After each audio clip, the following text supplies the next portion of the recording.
अस्सलाम वालेकुम students, welcome to online class grade 6 subject SST geography. Today is our lecture number 2। Lecture number 2 में हम unit number 1 earth as a planet का remaining part करेंगे, page number 7 to 12।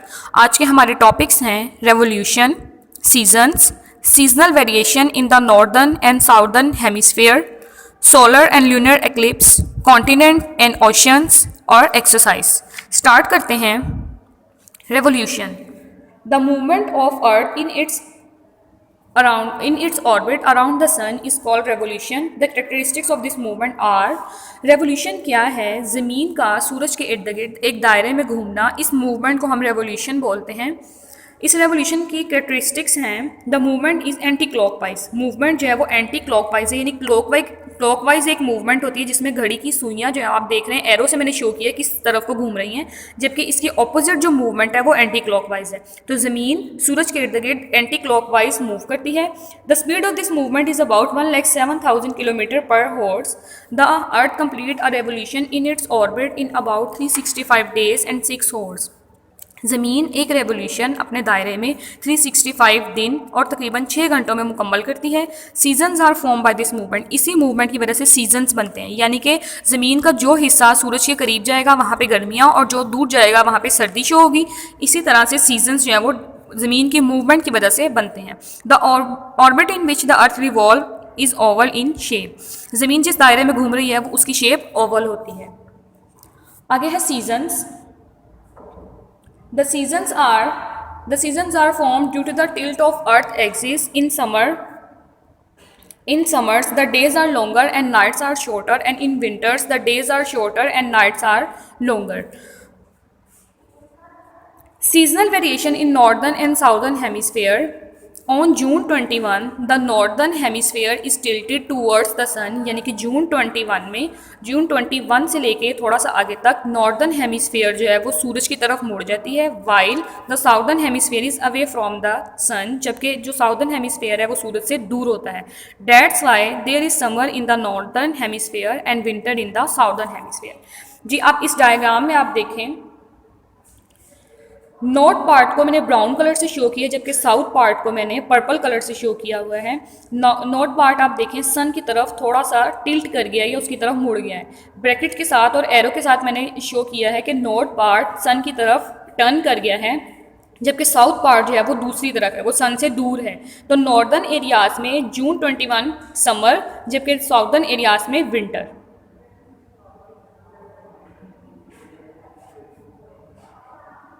उसके बाद है on December 22 the southern hemisphere is tilted towards the sun while the northern hemisphere is away from the sun. That is why there is summer in the southern hemisphere and winter in the northern hemisphere. यानी कि December 22 को southern hemisphere जो है वो सन की तरफ tilt कर जाता है या मुड़ जाता है, जबकि जो नॉर्दर्न हेमिस्फीयर है वो सूरज से दूर होता है। इस वजह से साउदर्न साइड पे समर, जबकि नॉर्दर्न एरियाज़ में या नॉर्दर्न हेमिस्फीयर में विंटर शो होता है। जी, अब आप इस डायग्राम में देखें, नॉर्थ पार्ट को मैंने ब्राउन कलर से जबकि साउथ पार्ट को मैंने पर्पल कलर से शो किया। अब इसमें आप आराम से क्लियरली देख सकते हैं कि जो नॉर्थ पार्ट है वो साउथ से सन से अवे चला गया, यानी कि दूर चला गया, जबकि साउथ पार्ट जो है वो सन की तरफ मुड़ चुका है। तो साउदर्न एरियाज़ में यहाँ पे समर, जबकि नॉर्दर्न एरियाज़ में विंटर। उसके अलावा आप ये दो डायग्राम्स देखें, यहाँ पे मार्च 21 और सितंबर 22, यहाँ पे नॉर्दर्न और साउदर्न एरियाज़ दोनों सन की तरफ टर्न नहीं कर रहे, जिसकी वजह से ये दोनों यहाँ पे डे और नाइट इक्वल हैं और यहाँ ज़्यादा सर्दी और ना ज़्यादा गर्मी, नॉर्मल मौसम रहता है इन जगहों पे इस दौरान।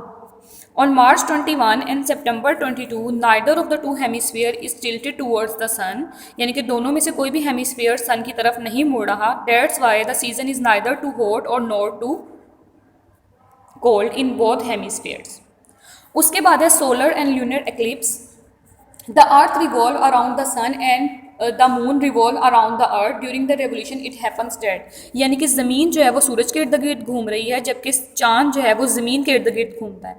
दोनों की मूवमेंट, दोनों की रेवोल्यूशन के दौरान क्या होता है, सम टाइम बाज़ औक़ात the moon comes between the sun and the earth and casts its shadow on the earth, due to which the sun is not seen completely or partially from the earth. This is called solar eclipse. यानी बाज़ औक़ात चांद घूमता हुआ, movement करता हुआ सूरज और ज़मीन के दरमियान में आ जाता है, जिसकी वजह से ज़मीन पे उसका शेडो पड़ता है और जिसको हम बोलते हैं सोलर एक्लिप्स, जिसकी वजह से सन जो है वो हमें कम्प्लीटली ज़मीन से नज़र नहीं आ पाता या कम्प्लीटली या पार्शियली नज़र आता है।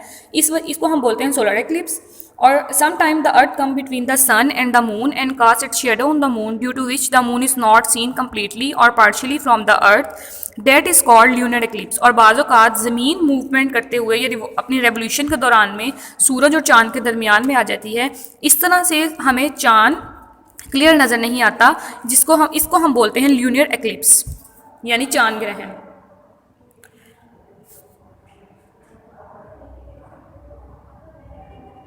जी, इन डायग्राम्स में आप देखें सन और अर्थ के दरमियान में आपको मून नज़र आ रहा है। सन और अर्थ के दरमियान में चांद मूव करता हुआ ज़मीन और चांद के दरमियान में आ जाता है, सूरज और ज़मीन के दरमियान में आ जाता है। इसको हम बोलते हैं सोलर एक्लिप्स। यानी अब हमें ज़मीन से सूरज जो है वो क्लियर नज़र नहीं आएगा, तो इसको हम बोलते हैं सोलर एक्लिप्स, यानी कि सूरज ग्रहण।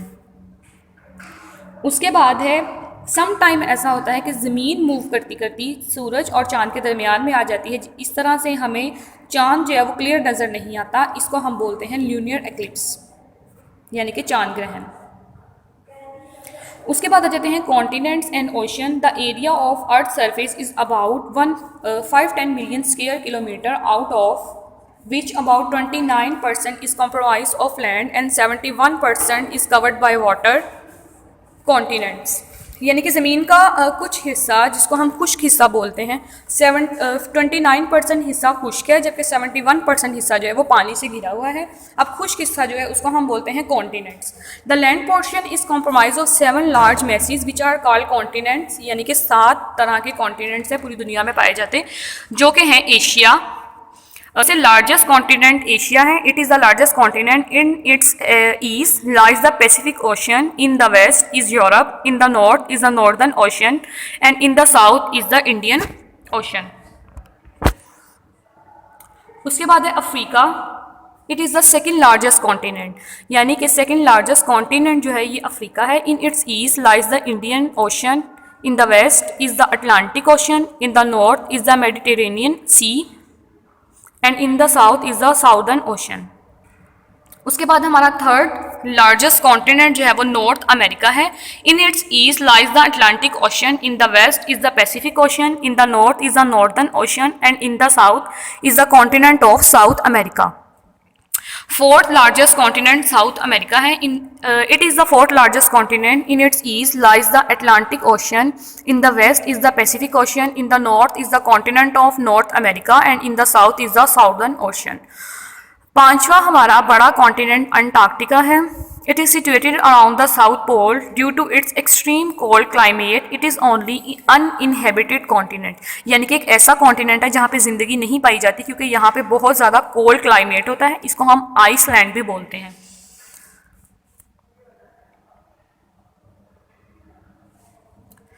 इसके बाद है यूरोप। ये हमारा 6th बड़ा कॉन्टिनेंट है। In its east lies Asia, in the west is the Atlantic Ocean, is the north is the Northern Ocean and in the south is the Mediterranean Sea. Number 7 Australia. It is the smallest continent, यानी सबसे छोटा continent जो है वो Australia है। सबसे बड़ा continent Asia, जबकि सबसे छोटा कॉन्टिनेंट ऑस्ट्रेलिया है। In its east and north lies the Pacific Ocean, in the west and south lies the Indian Ocean. उसके बाद है हमारे oceans. A huge mass of water in is called ocean, यानी कि पानी का बड़ा मैस, इसको हम क्या बोलते हैं? ओशन, यानी कि समुंदर। There are 5 oceans in the world. दुनिया में 5 बड़े समुंदर पाए जाते हैं। These are Pacific Ocean, number 1 है Pacific Ocean. It is the largest ocean. In its east are the continents of North and South America and in the west are Asia and Australia. यानी कि Pacific ocean सबसे बड़ा समुंदर है। इसके east में north और साउथ कॉन्टिनेंट्स, यानी कि बर-ए-आज़म साउथ और नॉर्थ और साउथ के कॉन्टिनेंट्स पाए जाते हैं, जबकि in the west are Asia and Australia. उसके बाद है Atlantic Ocean. It is the second largest ocean, ये दूसरा बड़ा समुंदर है। In its east are the continents of Europe and Africa and in the west are North and South America. Number third पे है Indian Ocean. In its east lies the continent of Australia, in the west is Africa, in the north is Asia, in the south is Southern Ocean. Number four है Southern Ocean. It is the fourth largest ocean. It is situated around the South Pole. It is extremely cold.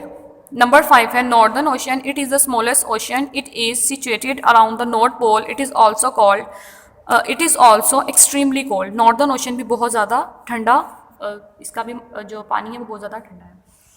उसके बाद आ जाते हैं आपके MCQs exercise में। Tick correct answer. Sun is a planet, star, satellite, galaxy. Right option is B star. The largest continent is Africa, Europe, North America, Asia. Right option is D Asia. The diameter of earth is kilometre. The diameter of Earth in kilometer is 4,000, 6,375, 8,870, 12,750. Right option is D, 12,750. The circumference of Earth is in kilometer is 40,000, 30,000, 25,000, 15,000. Right option is A, 40,000. The area of Earth's surface in millions square kilometer second is 148, 362, 510, 700. Right option is C, 510. The Earth completes a rotation about its axis in 1 year, 1 horse, 72 days, 24 horse. Right option is D, 24 horse. The Earth completes a revolution around its orbit in 24 horse, 1 year, 2 year, 12 years. Right option is B, 1 year. The percentage of Earth's surface covered by water is 29, 50, 71, 90. Right option is C, 71. The ocean in the east of Asia is Atlantic, Pacific, Indian, Arctic. Right option is B, Pacific. The uninhabited continent is Australia, Europe, Asia, Antarctica. Right option is D, Antarctica. Short questions और एक long question हमने lecture number 1 में कर लिया था। आज हम बाकी के रिमेनिंग क्वेश्चंस करेंगे। लॉन्ग क्वेश्चन नंबर 2 है define rotation of the earth and the changes of season.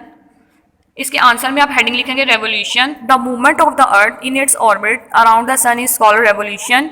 Change of season. Point number 1, on June 21 the northern hemisphere is tilted towards the sun while the southern hemisphere is away from the sun. That's why there is summer in the northern hemisphere and winter in the southern hemisphere. Point number 2, on December 22, the southern hemisphere is tilted towards the sun while the northern hemisphere is away from the sun. That is why there is summer in the southern hemisphere and winter in the southern hemisphere. Point number 3, on March 21 and September 22, neither of the two hemispheres are tilted towards the sun. That's why the season is neither too hot or nor too cold in both hemispheres. उसके बाद long question number 3 है write note on continents. इसके answer में आप सबसे पहले heading लिखेंगे continents की। The land portion is comprise of 7 large masses which are called continents. These are following. Number 1, Asia. It is the largest continent. In its east lies the Pacific Ocean. Africa. It is the second largest continent. In its east lies the Indian Ocean. North America. It is the third largest continent. In its east lies the Atlantic Ocean. South America. It is the fourth largest continent. In its east lies the Atlantic Ocean. Antarctica. It is fifth largest continent. It is situated around the South Pole. Europe. It is the sixth largest continent. In its east lies Asia. In the west is the Atlantic, and in the west is the Atlantic. Australia. It is the smallest continent. In its east and north lies the Pacific Ocean. आपने ये तमाम काम अपनी copies पे NEET वे में note down करना है। इसके अलावा आपने इसको याद भी करना है। आपका unit number 1 earth as a planet chapter complete हो गया है इस लेक्चर में, और आपका लेक्चर नंबर 2 यहाँ पे एंड होता है। अल्लाह हाफिज़।